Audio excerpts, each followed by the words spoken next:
Hey guys, welcome back to my channel, Zone Noir.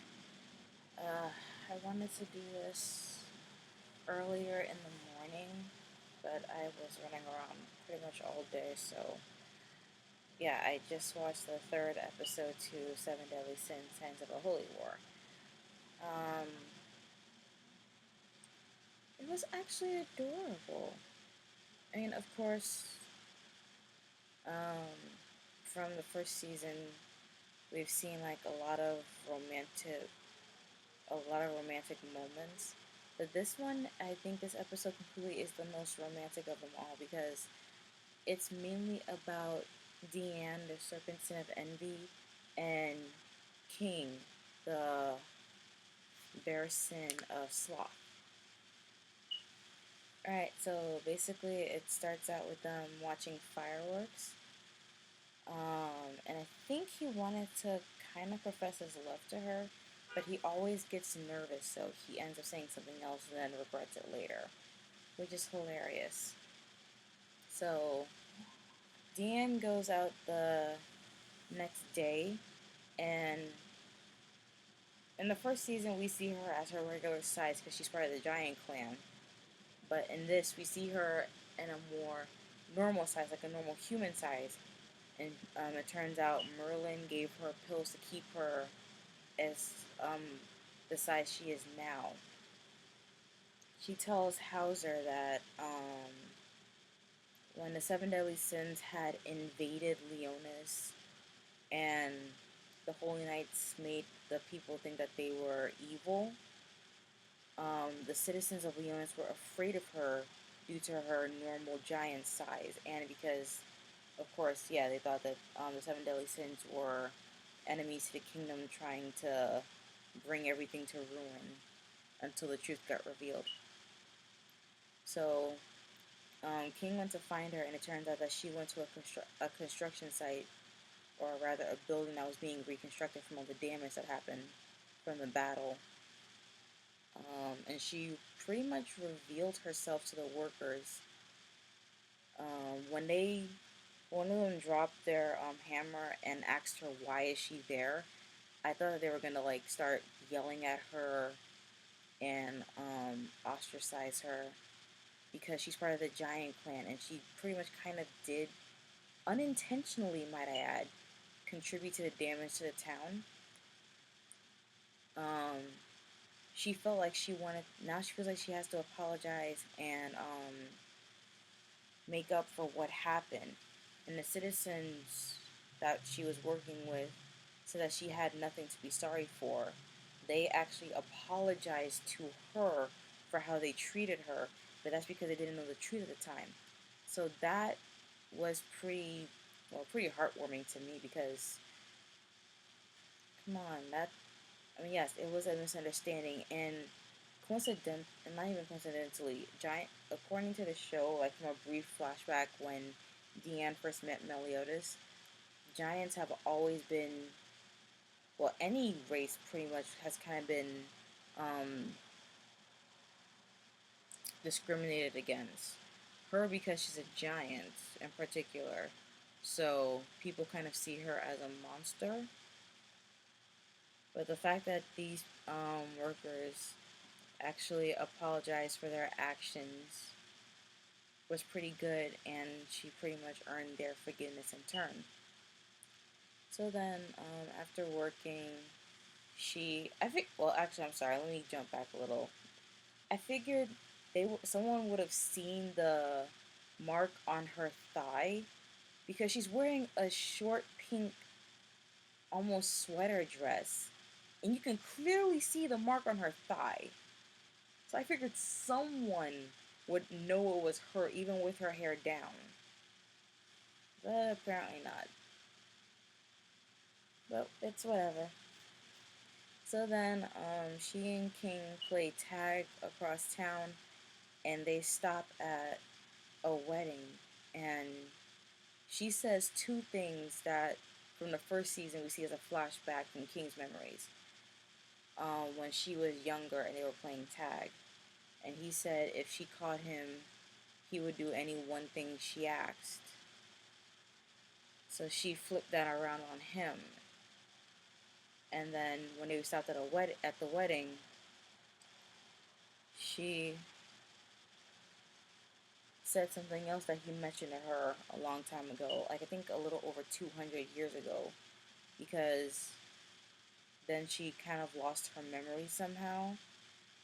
I think because of King, really, she lost her memory, and then like they met again after 200 years. They met again, 15 years prior to the start of the first season of the anime. Um, Basically, what she said was that because humans have such shorter lifespans than them, they enter into the union of marriage, and that makes them have the feeling that their love and affection for each other will last forever. And King was a little surprised by that. But then the happy day kind of gets ruined by the fact that a holy knight, a new generation holy knight actually, which had turned into a monster, showed up out of the blue and attacked. So, with combined efforts, of course, between Diane and King, they were able to bring the monster down, and that pretty much brought the game of tag to an end as well. So, King asked Diane if she had any memories of her past somehow. She just kissed him on the cheek, which startled me and King. I wasn't expecting that. I really did find it a cute moment. Um, but then a piece of building fell on King's head, and when he woke up later, he had forgotten what had happened. So there's the comedy in the end. Another comical thing about this episode is the obvious rivalry tension between King and Hauser because they both are in love with Deanne, but as we all know, Deanne, well, all of us that know the show, Deanne is in love with Meliodas, and Meliodas, of course, is a pervert who is all over Princess Elizabeth. So, sorry. I try keeping myself intact when I talk about Meliodas, but I can't. His perverted antics against Elizabeth is ridiculous, and because she's such a nice girl and so naive, she doesn't really do anything to stop him. That poor girl. Anyway, so as usual, we get the post-credit scene before the snippet for the next episode. It's basically a small conversation between Dreyfus and um, the Hendrickson, who is now a demon, and his body pretty much regenerated now with some help from Dreyfus. But like I said in one of my previous videos, I don't think that's Dreyfus. From the first season, before the first season ended, we saw um, Hendrickson kill Dreyfus with his attack Acid Down, which basically melted Hendrickson inside his armor. So I think this might be something else, unless someone somehow reconstructed his body and just possessed it with a demon or something. I don't know, but I think at some point down the road for this chapter of the anime, um, uh, things are gonna get really hairy, and those two are gonna be the root cause of it. So, okay, even with all that, I can't wait to see what happens in next week's episode because I think it's another lighthearted topic. So yeah, I can't wait to see. Check out my links down below. Leave your comments down below. Like this video, share it around, subscribe for more content. Update, I will be doing a Facebook page, but I'm trying to do a Facebook page without having to create a whole new account. So if anyone knows how to do that, leave that in the comment section down below. Um, I will be creating a Twitter at some point down the line. Give me a just give me a little time to get some other things in order, and I'll get on the Twitter page. Um, like I keep saying, well, not keep saying.